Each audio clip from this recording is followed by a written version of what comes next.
C'est une plongée dans les années 30 que vont vivre Francesca, Bertrand et Loïc, passionnés de jeux de rôle. Attention, attention, Sorbonne, 1935, c'est à vous. 1935, voilà.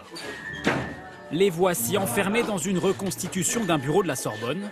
Et pour sortir de la pièce, ils ont 1 heure et une énigme à résoudre. Il y en a un ici. Un, deux, là. Un là, ok. Rapidement, le bureau est mis sans dessus-dessous. Il faut fouiller, tout retourner, réfléchir en équipe à la recherche d'indices. Ce qui veut dire qu'on a un... B, M, W, Deux. K. Des clés, des écritures à déchiffrer dans la pénombre. Qu'est-ce qui se complique?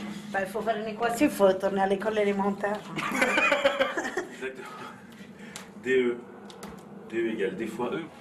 Pour les aider, une complice, Ariane, l'intelligence artificielle, qui donne des indices. Ariane, est-ce que l'on continue sur le jeu d'échecs? Enfin, c'est ce qui était prévu. Vous ne posez pas les bonnes questions. Ok.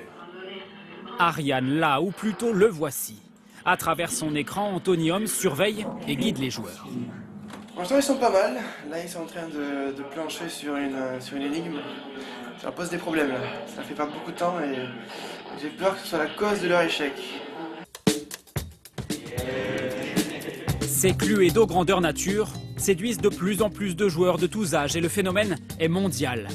Il est né à Budapest, s'est développé à Hong Kong et ensuite à Londres. Trop à droite. Attendez, c'est bon, celui-là il est ouvert. En France, il n'en existait pas il y a 1 an et demi. On en compte aujourd'hui 25 sur tout le territoire. Je pense que les gens ont envie de faire des activités donc, de cohésion, déjà de passer un moment ensemble et de façon un peu plus active. Donc c'est pas simplement aller au cinéma, au théâtre et être passif.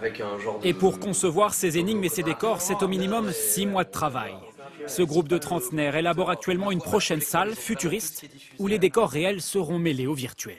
Et on y injecte un petit peu de fiction, un peu à la manière du Da Vinci Code finalement, qui s'amuse à mélanger le Louvre avec la mythologie, la religion et des choses complètement barrées.